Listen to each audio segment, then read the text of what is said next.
Chapter 1. This is utterly shameful and disgusting. The wedding that was supposed to be romantic turned out to be a disaster.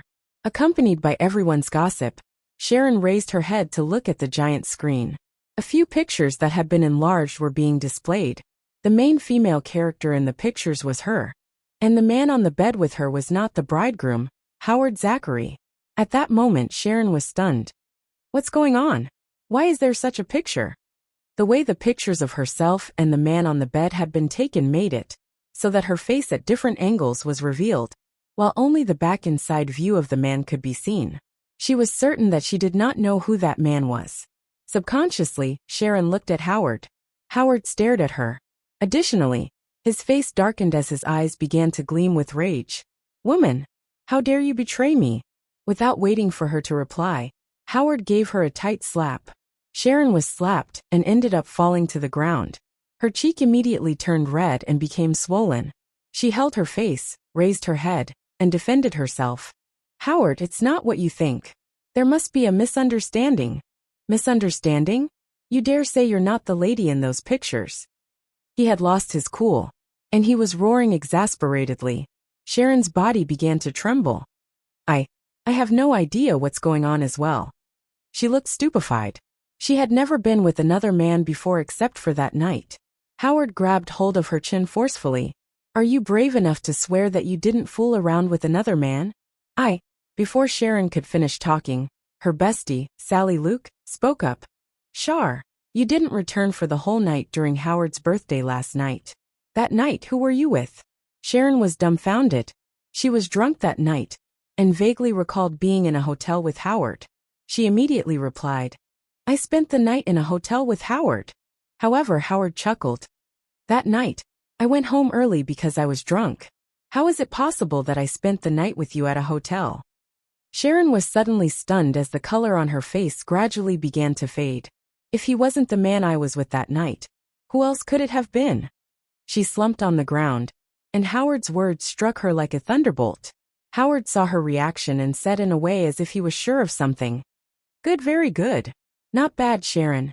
I hereby announce that the wedding is cancelled." "No," Sharon snapped. "I didn't betray you, Howard. Someone framed me. You must believe me. Someone must have been plotting a scheme behind me," she said nervously. "Who the hell set me up?" Howard was utterly disgruntled. He had lost his cool. "Sharon, quit acting. You really make me feel like puking." He kicked her away ruthlessly. All of a sudden, he leaned over and grabbed her wedding dress forcefully. He was no longer gentle like he used to be. "What are you doing, Howard?" Sharon was trembling. "Take it off. What right do you have to wear it?" Sharon continued to struggle, but it was fruitless. She ended up having the wedding dress that had been custom-made for her stripped off in public.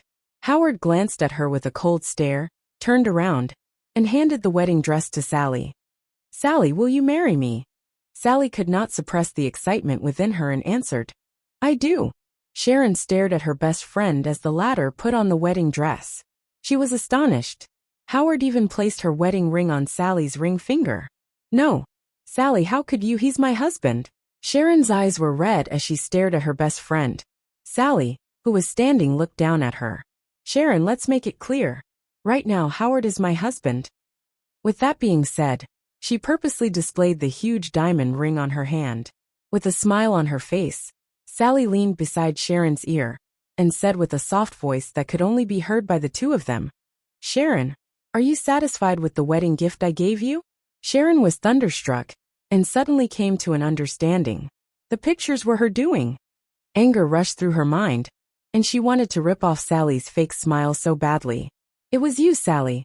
Before Sharon could finish accusing her, Sally raised her hand and ordered the security guards, "Chase this cunning woman out." She put on an act as if she was Mrs. Zachary. "Let go off me." No matter how much Sharon struggled, it was useless. She was held down by the security guards and taken away. Sharon felt the flames of anger rise in her chest. She had never expected that she would be set up by her best friend. Not to mention, the man who had promised to marry her merely stared at the scene coldly. Sharon was thrown away at the entrance of the hotel. Then, without even being able to let the pain settle in, she received a call from the hospital. "Miss Jeans, Your dad has just passed away after his illness returned. What? Her hand began to shake uncontrollably, and she dropped her phone on the floor. She felt as if her heart had been pierced ruthlessly. She was struggling to get up to head over to the hospital when she suddenly felt pain in her stomach. Subsequently, she saw blood flowing all over her thighs. She was startled. She held onto her stomach in pain as she cried helplessly, "Baby." Chapter 2. After 5 years, the airport terminal had just announced the arrival of the plane. In no time, a batch of passengers exited the security checkpoint. "Mummy, it's hot. I want to have ice cream." The innocent voice of a child was heard as Sebastian Jeans held his mother's hand.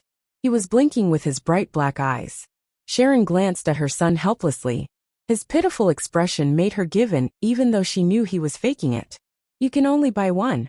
She took out a banknote from her wallet and told him, "Come back once you've bought it. I'll wait for you right here." Sharon was dragging the luggage. "Roger, my honorable mother." Sebastian gave his mother a flying kiss before beginning to run, while holding onto the note in his hand tightly. Sharon had not even been able to ask him to take his time. At that moment her phone rang. "Hello, Riley." "Yeah, I've already returned. All right, I'll take a cab over there now." It was a call from her best friend Riley Gabriel. In the past, Sally, Riley, and herself had stayed in the same hostel during university. They were used to be great friends, with the three of them almost always being seen together. They had even vowed to be each other's guardians. However, during the wedding that took place 5 years ago, Sharon ended up seeing Sally's true colors. It marked the end of their relationship. Only Riley treated her sincerely. Throughout the years when she was away, they both kept in touch via phone calls. At the moment, she had returned, and Riley had asked her to bring her son over to stay with her. Once Sharon ended the call, she coincidentally saw the news that was being broadcasted on a large screen that was hung high ahead. It read, "Young Master Zachary and Mrs. Zachary will be holding their 5th wedding anniversary on the coming 26th. The piece of news stung her and made her eyes teary. Mrs. Zachary? He really did marry Sally. 5 years had passed in the blink of an eye. She would never forget the humiliation she endured that year. That year, on the night of Howard's birthday, it was Sally who had made her drunk and sent her to a hotel. She had even told her that Howard would be the one waiting for her in the hotel. Nevertheless, Sally betrayed her during the wedding and even snatched her husband away from her. With her return, she was determined to get herself justice. "Hey brat, why don't look where you're going? Whose kid is this?" A roar was heard from not far away. Sharon quickly recovered herself. The sight of the scene startled her. It was her son. The little kid was holding on to the ice cream he had just bought. Perhaps he was too happy and accidentally bumped into someone else while he was running back. Sally quickly went over and pulled her son to herself. She looked at the person's pants that were now stained with a big patch of ice cream. It made her feel guilty. I'm sorry. My kid was running too hastily. Let me help you wipe it off." She took out some tissue paper and tried to help the person wipe it off. She had just started helping the person wipe the stain off when the latter suddenly grabbed hold of Sharon. Subsequently, a deep and cold voice was heard over her head. "What the hell are you trying to do?" Sharon was petrified by the voice. Subconsciously, she raised her head and matched the man's pair of cold black eyes. She had to take in a deep breath before she was finally able to make out the man's appearance. At that split second, Sharon thought she was seeing things. The handsome face before her looked like an enlarged version of her son. All of a sudden, she was stunned by the sight of it and felt utterly surprised. "Are you done looking at me?" The man shoved her hand away and said in an indifferent tone. Sharon managed to recover her composure, but deep within her, she was astonished. This man, could he be my son's father? No. How is it possible for such a coincidence to occur in the world? How could I so easily bump into my son's dad? Well, my son does look like him, but only in certain ways. That was what she thought. Her face put on an apologetic smile. "I'm really sorry about that. Why not I compensate you with some cash? Or perhaps I could buy you a new pair of pants." Chapter 3. Simon Zachary had a dark expression. Don't sweat about it. As a parent, you should always be on the lookout for your children. That's right. The clothes worn by President Zachary are custom-made. Do you think you could afford to compensate him for it? The man's assistant, Frankie Zimmer, was standing behind him as he rebuked in a low voice. Earlier, he was the one who had scolded her son. He glared at Sharon. She is so daring. A woman has never gotten so close to President Zachary before. Ain't it just a pair of pants? I can afford to pay for it. Sebastian, who was being held by his mother, spoke up. He could not afford to let his mother endure the humiliation when he was the one who had caused the trouble. Simon placed his gaze on the little boy. He frowned as he found the little kid rather familiar. Frankie sneered. Hey brat, how will you compensate for it? Sebastian took out his piggy bank that was in his little yellow duck bag and poured out all the spare cash he had in it. Here you go. Is this more than enough? Simon looked at the pocket money. It seemed as if he had recalled something as his icy cold expression could now be seen, with a faint smile accompanying it. He said in a tone that was not as cold as before. Keep that pocket money well. Just pay more attention to where you're heading next time. Uncle, are you looking down on me? Sebastian frowned as he looked at the towering man. Sharon was not willing to continue arguing with them. Since the opponent just let the matter slide aside, she got the hint and wanted to quickly leave the scene. She quickly yanked her son toward herself and apologized once again. I'm really sorry for having caused both of you trouble. After apologizing, she brushed past Simon as she was leaving the scene with her son in her hand. Simon was about to leave as well, but when Sharon passed by him, a fragrant smell that was embroidered in his memory wafted up his nose. He quickly came to a halt, and his pupils shrunk as he turned around to look at her. Nevertheless, she was already far away from him with her son. In the blink of an eye, the mother and son were already swallowed by the crowd at the airport. Nevertheless, he stood motionless on the same spot. Frankie, who was puzzled, looked at his boss and asked cautiously, President Zachary, are you planning on making them pay as compensation? Simon squinted his hawk eyes. Why did that lady have that fragrance? It had been 5 years, and he had smelled plenty of different scents from many ladies. However, he was always unable to find the woman who had that fragrance in his memory. Go investigate that lady, he ordered calmly. Frankie was surprised, but he still nodded. Noted. No woman had been able to pique President Zachary's interest. That lady is already a mother to a kid. Is President Zachary interested in married women? Sharon brought her son out of the airport, hailed a cab, and headed for Riley's house. She did not know why, but the man's appearance made her feel disturbed. When she brought her son outside, she felt as if a pair of eyes were staring at her from behind. When they arrived at Riley's house, Riley was already waiting for them at the entrance. She ran over eagerly when she saw Sharon come down from the car. She hugged her. Shar, you finally came back. I really missed you. Sharon nearly could not withstand her passionate hug. All right, you have to relax. I can't breathe with you hugging me so tightly. Only then did Riley let go of Sharon. Her eyes were red. Quick. Let me have a look at what you have become, a lady who has already given birth to a kid. You still have such a nice body figure. You have what it takes to find your second love. Riley kept praising her. What's a second love, Auntie? Sebastian dragged his tiny luggage over and stood beside his mother. He looked at Riley with his innocent black eyes. Well, your little Sebastian.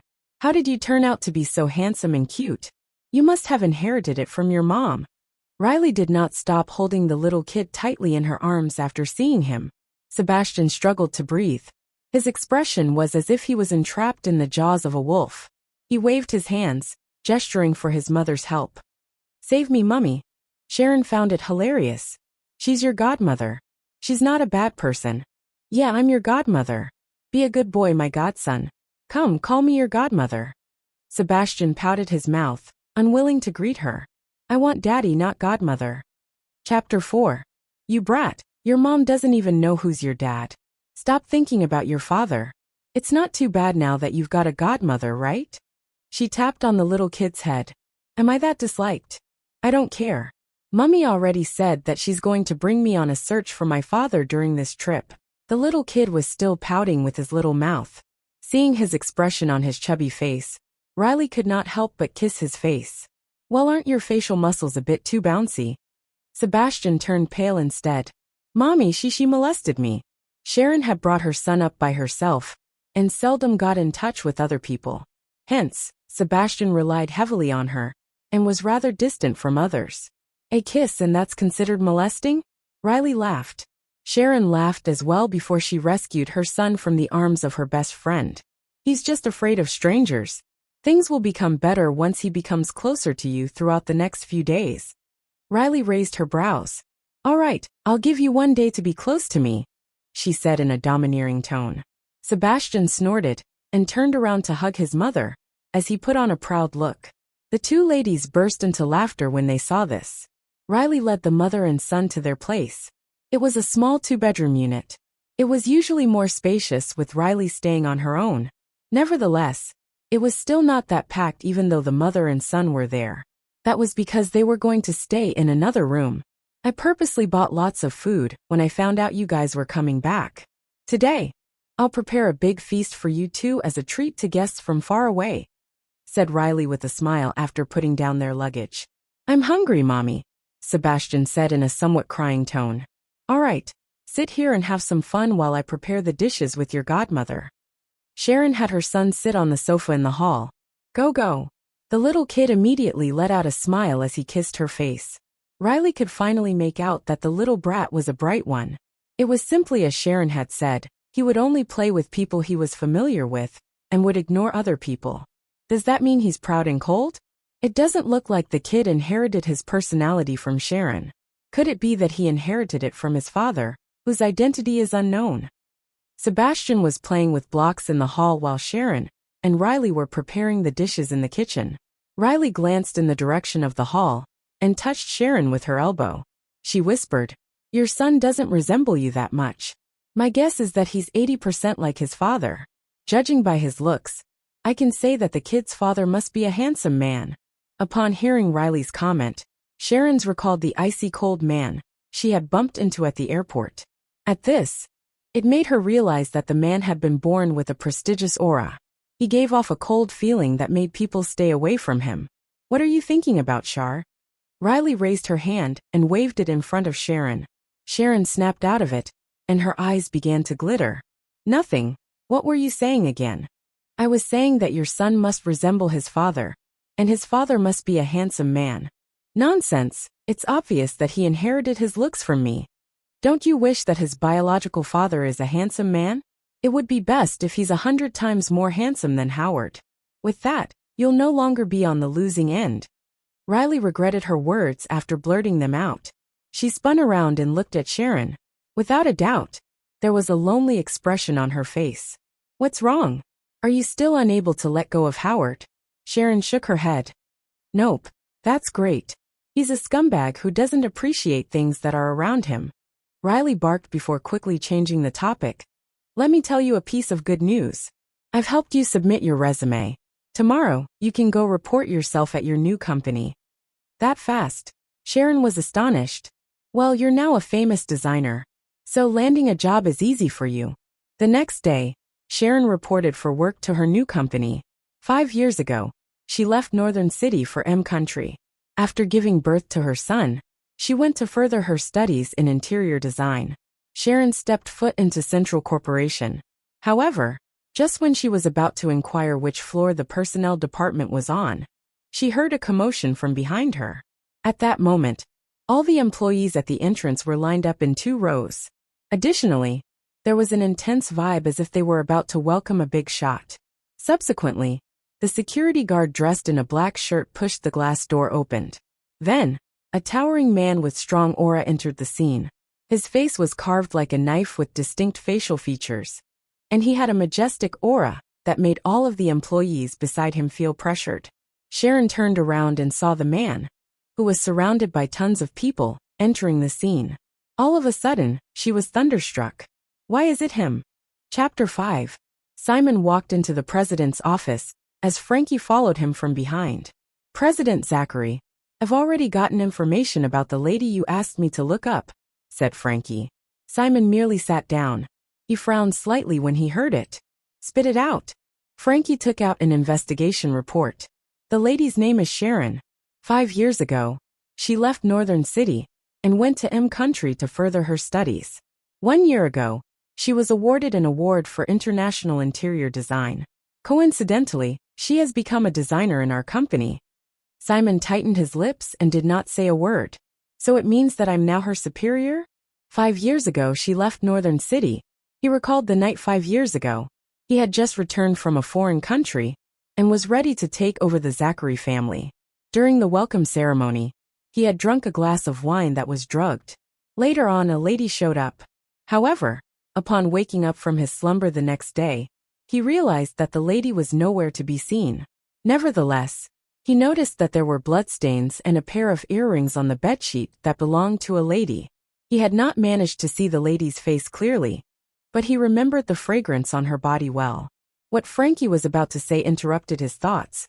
One more coincidence. She's your biological nephew's ex-girlfriend. Simon frowned. Howard, that's right. I heard that they were about to get married 5 years ago. But this Sharon ended up betraying your nephew. Hence, the wedding was cancelled. I guess she no longer dared to stay in Northern City after that, and decided to flee to M Country. Frankie sighed.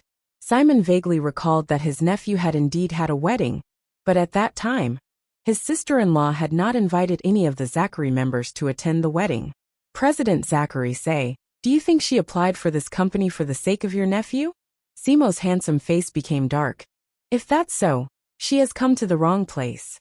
After reporting for work at the personnel department, Sharon went to the designing department and managed to meet her new superiors and colleagues. When she was just about to take her place on her working seat, the secretary from the president's office came over to notify her that President Zachary had summoned her. Sharon was dumbfounded. President Zachary?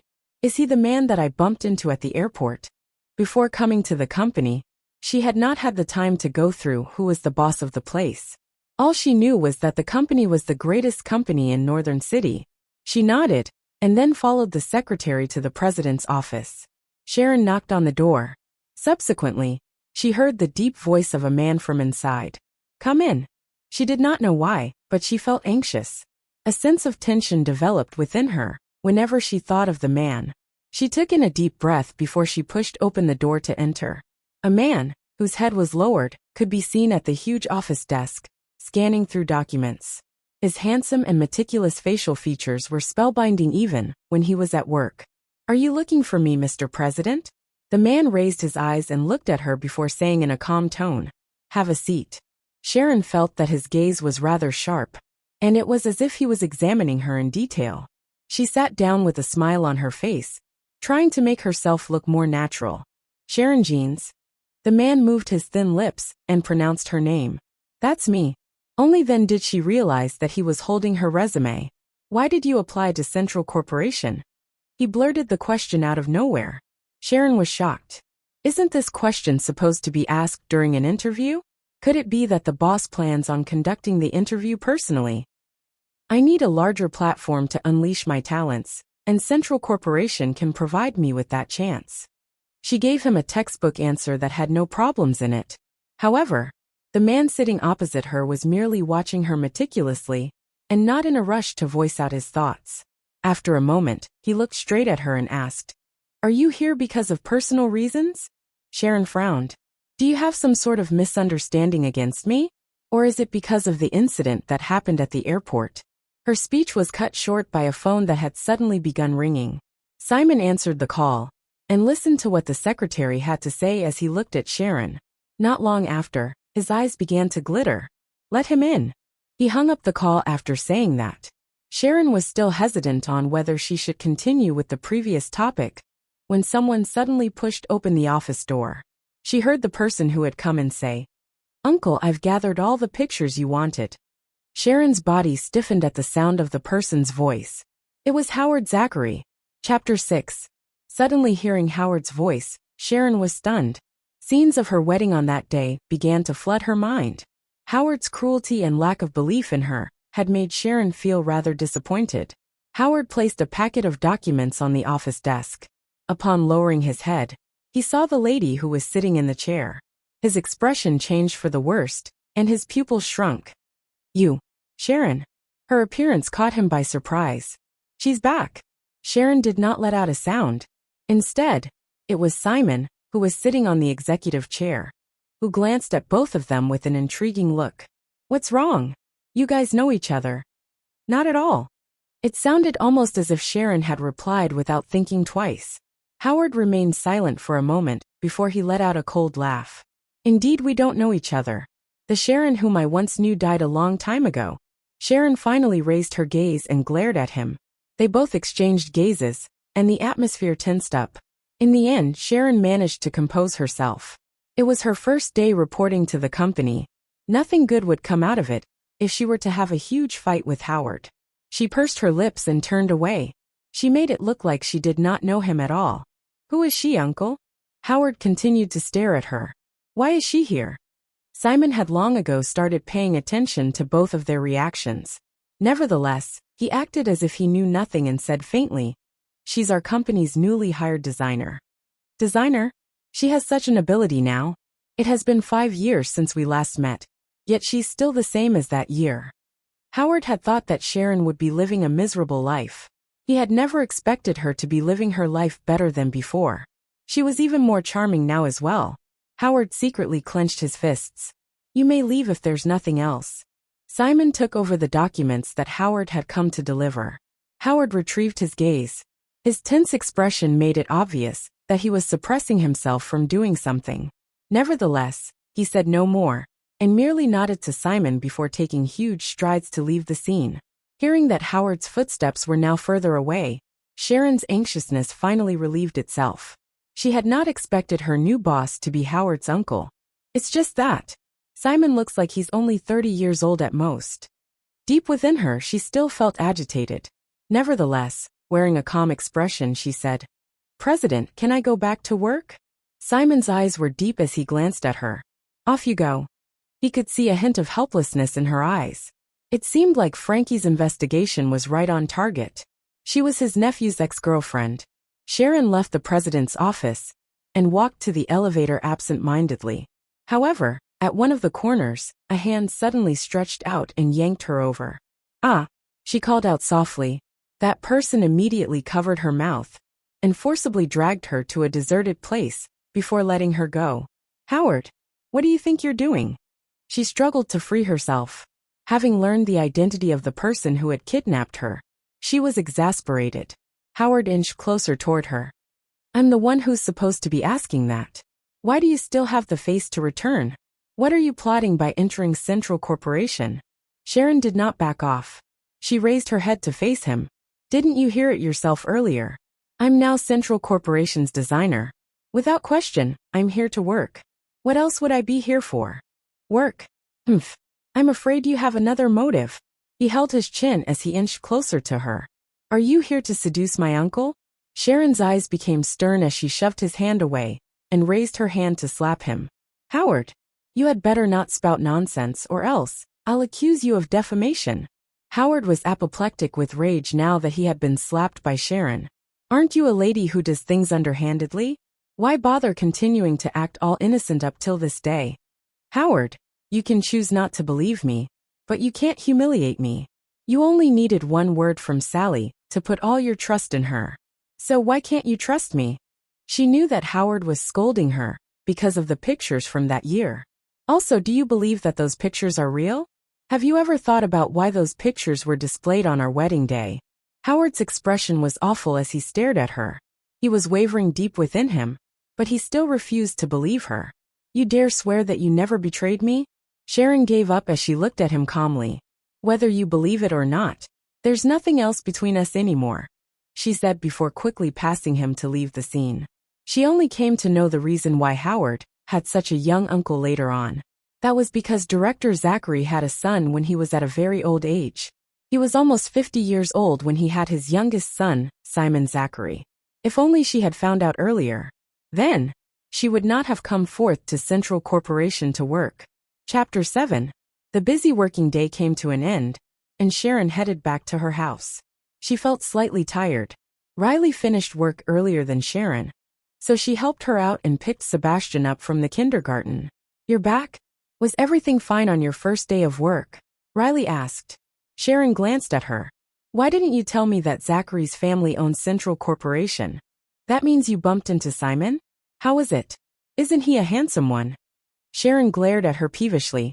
What does he being handsome have anything to do with me? He's Howard's uncle. So what? Not everyone gets to enter Central Corporation. You should be happy right now that you were hired regardless of whose uncle he is. Are you afraid that he'll help Howard and trouble you? Sharon frowned. She was not fazed because of it. It was just that she did not want to be related to anyone from the Zachary family. At that moment, Sebastian came out of his room, holding onto his stomach. Mommy, I'm having a stomachache. Sharon heard him, and thus quickly yanked him to her front. She touched his stomach. What's wrong? Did you eat anything wrong in the kindergarten? Sebastian shook his head. I don't know.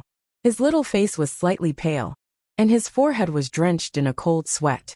Sharon knew her son well. He would not make a sound if it was not very painful. I'll bring you to the hospital now. Riley got worried as well, and quickly took the car keys. I'll go start the car. The two of them brought Sebastian to the hospital. The doctor checked on Sebastian before looking at Sharon and asking, Did you say that you guys just came back from M Country yesterday? Yeah. Sharon nodded. It's a given then. There's no major problem with the child. Some poor acclimatization merely caused him to experience diarrhea and stomachache. I'll prescribe him some medication. Sharon let out a breath of relief. Thanks, doctor. Sharon took the prescription and immediately headed over to the pharmacy because she had to feed her son with the medicine immediately. On the other hand, Riley stayed back in the ward to look after the little kid. Not long after, Sharon reached the pharmacy. However, just when she was about to head back, she saw a surprisingly familiar outline when she took a turn. She turned around and looked at the corridor opposite her. She saw Sally quite a distance away from her. Even though they had not met each other for 5 years, she could still make out it was her with a glance. Sally, who used to be Sharon's best friend, had snatched her wedding away from her, and even snatched her man. How could Sharon forget about her? Sally was talking to a male doctor that was wearing a big white coat. Sharon could not hear their conversation, but their gestures were intimate. Those who were unaware would think that they were a couple. Could it be that Sally is betraying Howard? Sharon fixed her gaze on the male doctor and looked at him with a sharp gaze. Why does that man's side profile look the same as the man who was in the picture during the wedding? Sharon's body was rigid. Subconsciously, she wanted to grab hold of that man and have a closer look. Suddenly, a human wall was seen blocking her from the front. A man's deep voice was heard, Sharon? She raised her head and saw Simon's face. The latter looked so much like her son. Once again, she fell into a trance state for a moment, but snapped out very soon, because she was very eager to get a hold of the male doctor. She pushed Simon away and was going to head over. However, the outline opposite the corridor was now nowhere to be seen. Sally and the male doctor are gone. Who are you looking for? Simon asked when he saw her looking anxious. Sharon felt annoyed. They got away. She snapped out only to realize that Simon was looking at her. He was her superior, and she should not be so impolite. Thus, she lowered her gaze to conceal the emotions dwelling in her eyes. Perhaps I saw the wrong person. Are you sick? Simon saw her holding some medicine in her hand. Her gaze remained lowered. My son is feeling a bit unwell, so I brought him here for him to have a checkup, she said before raising her head to look at him. She then raised a counter question. What are you doing here, President Zachary? Having heard her mention her son, Simon recalled the incident back at the airport. That little brat is innocent yet stubborn. Not to mention he's proud at the same time. Looking at him gives me a familiar feeling. He squinted his eyes and glanced at the lady before him with a sharp gaze. A sense of suspicion dwelled within him. What's wrong with him? Without knowing, he asked for the little brat's condition. Sharon did not think too much about it. He had a stomachache because of poor acclimatization. The doctor has already prescribed him some medication. Simon heard this, and his interest to tease the mother was piqued. He will be fine if he eats less ice cream. Sharon lifted her eyes to look at the man's thin lips that seemed to have formed a faint smile. What's wrong? His appearance that makes him seem as if he's smiling, and yet not. It makes him look even more like my son. Just like that, she began to stare at the man absent-mindedly without blinking her eyes. The man's handsome face came closer to her ear, and he said in his deep, attractive voice, Do you know that it's very dangerous to look at a man with such a gaze? Chapter 8. Sharon recovered. Her heart was beating hard, and her ears were warm. She quickly lowered her head and bit her lips. She felt annoyed. Simon felt his heart beating irregularly when he saw her in such a state. Once again, he managed to catch hold of the scent from her body that he had wanted to smell all this while. His gaze that was on her changed to a more elusive one. The atmosphere between them was not like how it used to be. All of a sudden, there were footsteps approaching them. "Shar, have you gotten the medication?" Riley and Sebastian had been waiting in the ward for some time. And thus, Riley decided to look for Sharon after noticing the latter had not returned for some time. Sharon suppressed the emotions dwelling within her. "This is terrible. How could I forget about my son?" "Yeah, I got it. How's Sebastian?" "He's slightly better, but the doctor said he still needs to consume the medication." Riley looked at the tall and cold man beside her. Her eyes began to gleam with excitement. "Isn't this your boss, Shar? Why is he here as well?" "I wasn't expecting Simon to be so much more handsome than how he looks on television. However, this man gives off a vibe that makes it hard for anyone to approach him." Sharon was not in a position to continue speaking to Simon. Thus she said politely, "President Zachary, I guess I'll head back to look at my son." Subsequently, she wanted to leave the scene with Riley. The man said surprisingly, "I'll come and take a look at him." Sharon was stunned. That's not necessary. It was a given that she would find it weird. Isn't he being too kind? It was as if he had not heard her reject him as he raised his long legs and began striding forward. "Which ward?" he asked in a posture that did not permit any rejection. Sharon bit her lips. "President Zachary, don't you have anything else to do?" "The doctor is attending to my father, so I have some spare time," he said casually. Only then did Sharon come to know his reason for visiting the hospital. While she was hesitant, Riley, on the other hand, displayed a friendly front and led the way. "Simply take a turn straight ahead. Just follow us," Riley said before she pulled Sharon and walked forward. Sharon glanced at her and whispered, "Don't do anything stupid, Riley."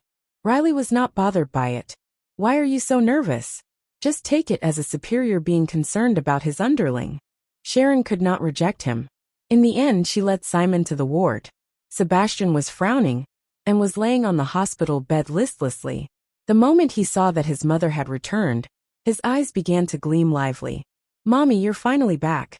Additionally, when he saw Simon, who had come in from behind, his discouraged expression changed to one of sort of amusement. Why is cocky uncle here as well?" He had knocked into Simon at the airport that day. Back then, the latter had worn a cold and arrogant look when faced with them. Hence, the little kid greeted him as a cocky uncle.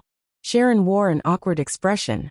She looked at the man, whom no one could make out his emotions, and said to her son, "Sebastian, this uncle is my boss. You should call him Uncle Zachary."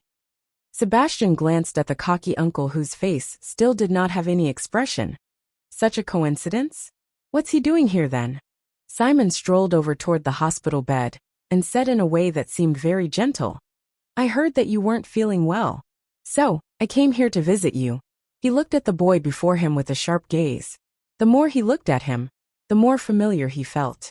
Moreover, the suspicion within him merely grew stronger. Sebastian glanced at him, unbelieving that he was that kind. "It must be because I stained his pants with ice cream that day and made him unhappy. Hence, he's here on purpose to make fun of me. I'm fine. I don't need any visitors." The little kid purposely put on an unsatisfied look. He even sat up straight, as if he wanted to prove he was all right. However, next instant the little kid's stomach growled. Consequently, he seemed not to keep his serious expression. Nevertheless, in order not to be made fun of, he continued to wear a serious look. Simon's lips curled upward when he saw his expression. "Just say so if you're not feeling well. I won't make fun of you." He could see through the mind of the little kid. After he was done talking, he tapped Sebastian's shoulder intentionally. I'm not feeling uncomfortable." Sebastian's face turned bright pink. He was determined not to admit defeat. He would not allow anyone to make fun of him. Sharon sighed to herself when she saw her son behaving in such a manner.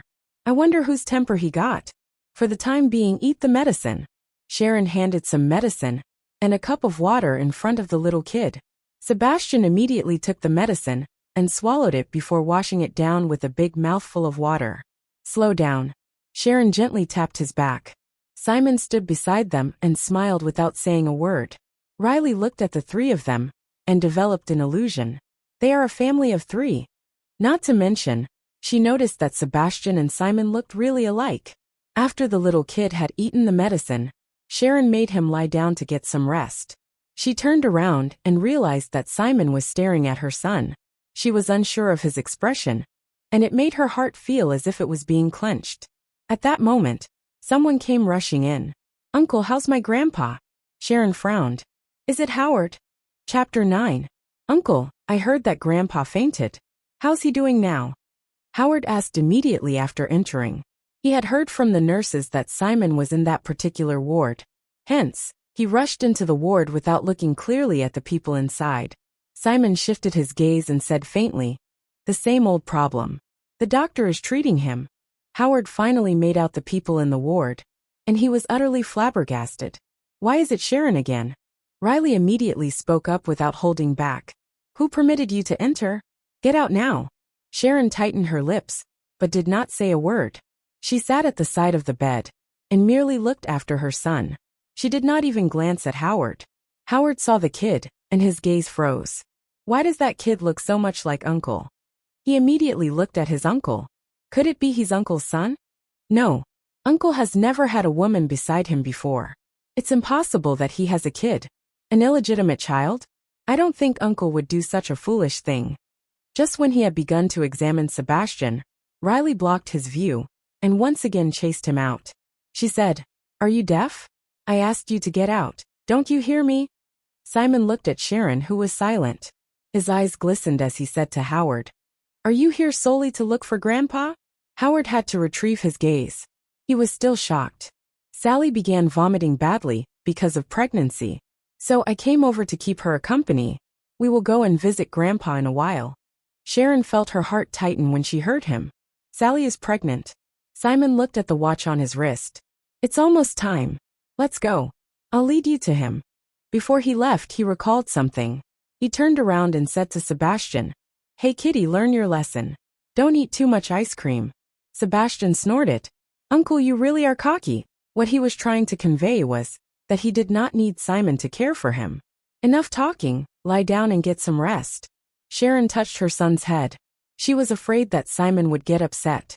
Nevertheless, he smirked and was not mad. Simon made his way toward the doorway. Seeing how Howard was not moving an inch, and was instead staring at Sharon and her son, he raised his brows. "What's wrong? Aren't you going to visit Grandpa?" Howard snapped out of it.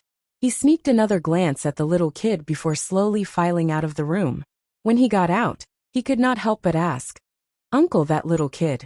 It can't be Designer Jean's son, right? He's her son. What's wrong with it?" Simon looked at him thoughtfully. Howard was dumbfounded as he stood on the ground. Her son. Sharon has a son. The anger suddenly began to boil within him. Yet she still dares to say she didn't betray me? He had an awful expression on his face. However, he forced himself to let out a smile. "No, nothing. I was just curious." In the ward, Riley was still cursing Howard. "Shar, did you hear what Howard said? Sally's pregnant. He really is shameless. How dare he say such a thing in front of you? Stop talking about them." Sharon did not wish to hear anything about them. Her mind was being flooded with images of the earlier incident at the hospital corridor, when she saw Sally with that male doctor. Riley let out a breath. "Yeah, let's stop talking about that lowly couple. They will only spoil our mood." Sebastian blinked his eyes. "Mommy, who is godmother scolding?" Sharon touched her son's head. She had never told Sebastian about the grudge between her and Howard. "You shouldn't ask about adult issues. Be a good kid and lie down." Riley looked at the little kid and hesitantly said to Sharon, "Shar, have you realized that our Sebastian looks a lot like your boss?" Before Sharon could speak, the little kid stuck his head out from the blanket and protested. "I'm nothing like that cocky uncle. I'm more handsome than him." Riley held back her laughter when she saw his exasperated look. Yeah, you're more handsome than him." Sharon pursed her lips and looked at her son. She was not willing to admit that her son indeed looked like Simon. However, she could not cheat herself. Could it be that he's the man from 5 years ago? Her mind was in a mess. She dared not continue thinking about it, and was not willing to give it another thought. She did not wish to be related to the Zachary family. The little kid ate his medication. Then, after resting for some time, and making sure that there was no major problem, they got ready to head back home. The three of them had just exited the ward when a doctor walked up to them. "Are you Sharon?" Sharon looked at the doctor when she heard him. It was an old doctor with white hair. She was absent-minded for a moment before she managed to identify the latter. Are you Dr. Collins?" Dr. Collins was the doctor who had attended to her late father. He had taken good care of her father. Dr. Collins laughed out loud. "It really is you. It has been some time since I last saw you. I was still thinking about how I should get in touch with you. Were you looking for me because of anything?" Sharon was puzzled. The smile on Dr. Collins' face faded. He said in a sorrowful tone, "Before your dad left, he asked me to give you a box. I was just too occupied at that time and forgot about it. I have the box kept in my house now. Whenever you're free, just contact me and come over to retrieve it." Chapter 10. Sharon had not expected her father to leave something for her. 5 years ago she left in a rush. After bidding farewell to her father in the cemetery, she immediately left Northern City, as the place no longer welcomed her. "I got it, I'll contact you tomorrow then." Dr. Collins still needed to attend to other patients. Thus, he left the scene after leaving his contact number. The next day, Sharon made sure that the little kid's stomach was all right after he had consumed his medication. Only then did she send him to kindergarten and head to work. As soon as she arrived at the company, she received a call from the secretary's office. She was being summoned to the president's office, as President Zachary wanted to meet her. Not long after, Sharon reached the president's office. Simon was standing by a window that spanned from the ceiling to the floor. He was on the phone with someone else. Seeing that she had arrived, he beckoned her to have a seat beforehand. In no time, he ended the call and walked over. The towering silhouette took a seat on the executive chair, retrieved some documents that were on the desk, and placed the documents before her. "This is the company's introductory for the Mountain Linguistic City project. Go through it. You'll be in charge of this project's design." Sharon was rather thunderstruck. "I'm going to do it alone? Why? You find it difficult?" He seemed as if he was smiling while he looked at her with his brows raised. Sharon quickly answered, "No, thank you for having faith in me, President Zachary." She had just started working, yet he was confident in leaving the entire project to her?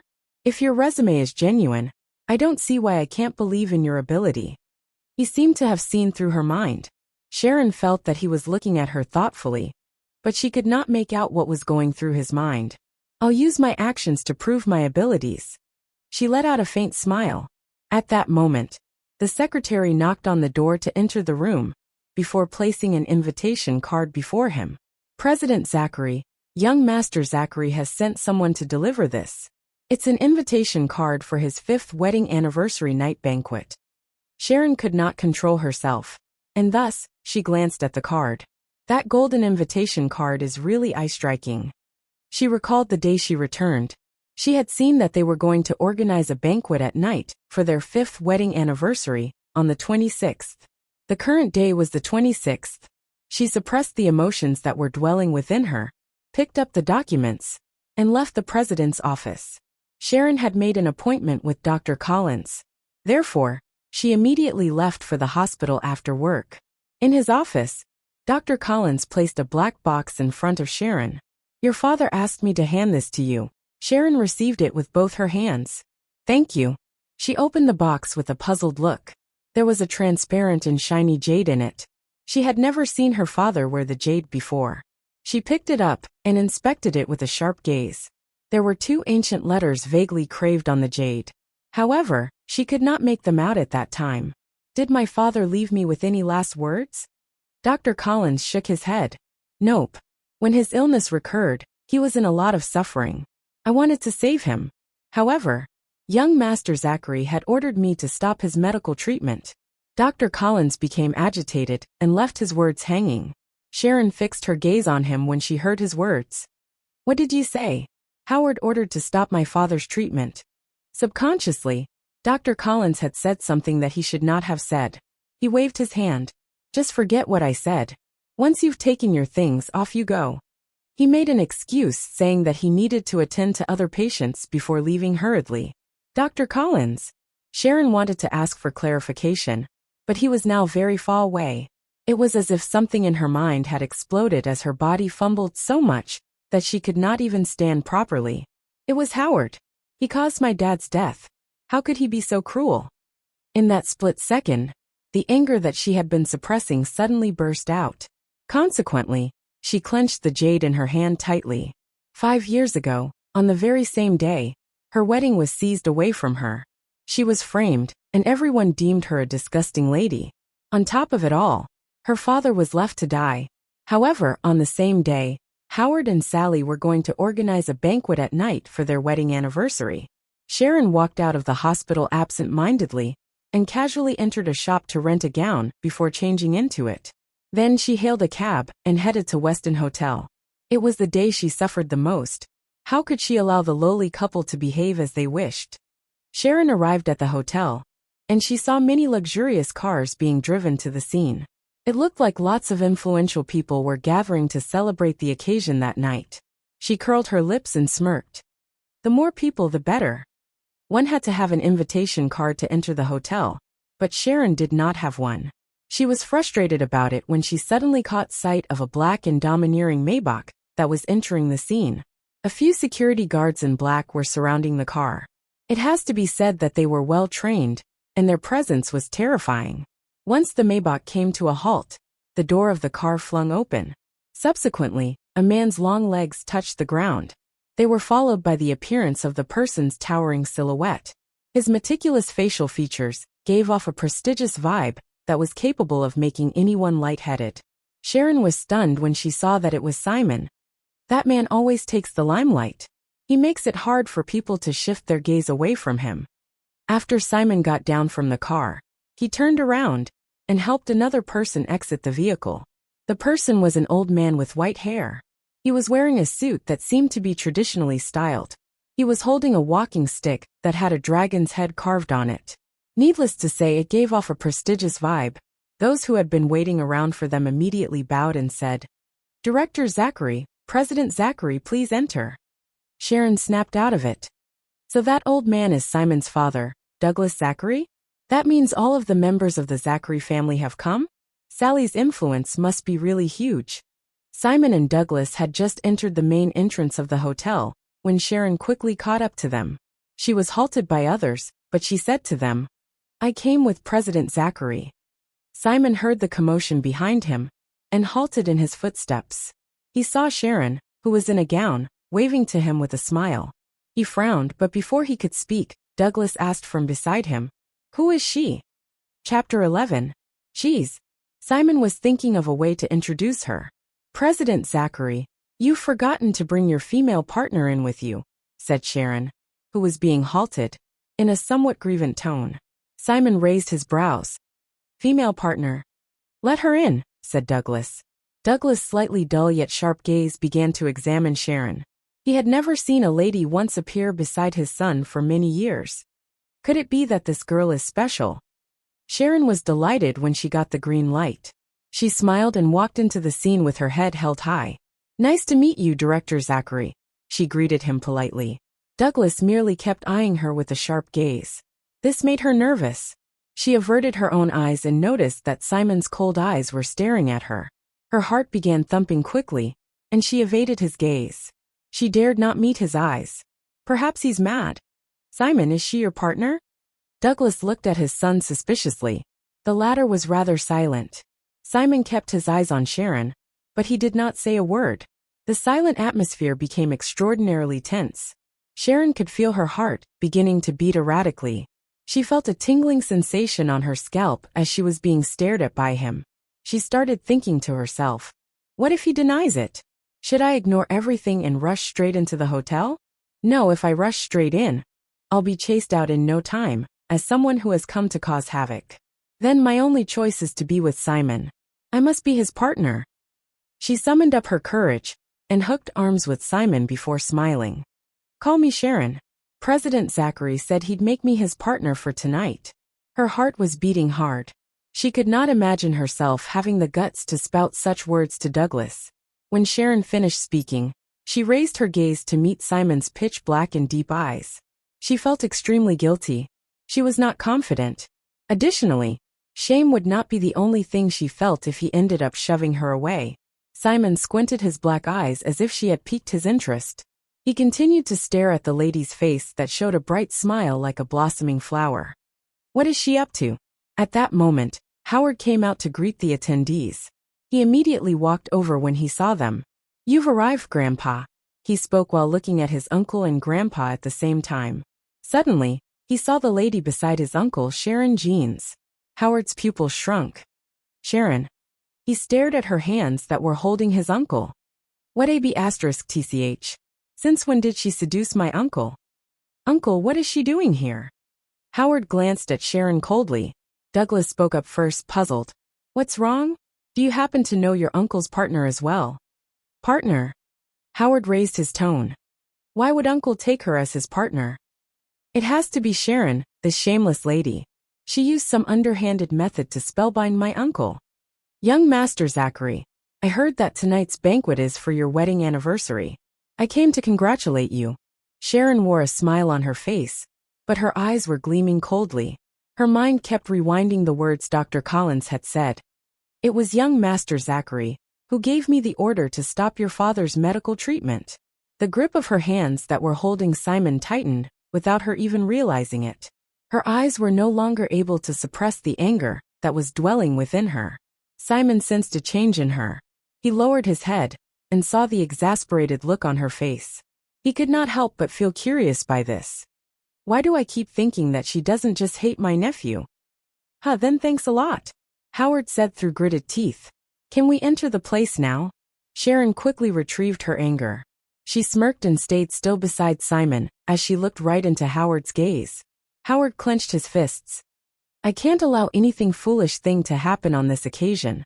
Not to mention, especially in front of Grandpa. He suppressed the anger within him and evaded her gaze. He spun around and said to Douglas, Grandpa, I'll escort you inside.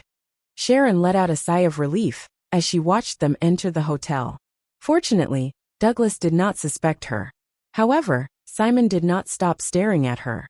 Thus, she forced herself to continue smiling at him. President Zachary, aren't we going to enter as well? Simon squinted his eyes, inched nearer to her ear, and then asked with his deep voice, What are you plotting, huh? Things had come to this point. She could not back off. She could only bet on it. Therefore, she blinked her eyes and looked at him. To be honest, I'm your nephew's ex-girlfriend. Today, I'm sincerely here to congratulate him. He looked at her with sharp eyes. She felt as if her heart was being clenched. I guess he won't believe what I say.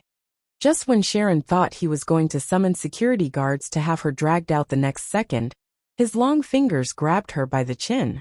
Then, his deep eyes met hers, and it was as if he was able to see through her mind. That's all. The man playfully pursed his lips. At that split second, Sharon felt like he was trying to suck her soul out of her. Fortunately, she managed to control herself. She suppressed the guiltiness within her and smiled at him. That's all to it. The man stared at her for a few seconds only to reply in a non-hurried manner. Then I hope you'll do your best as my partner tonight. Of course, she replied immediately. Simon's eyes began to gleam with a sense of thrill.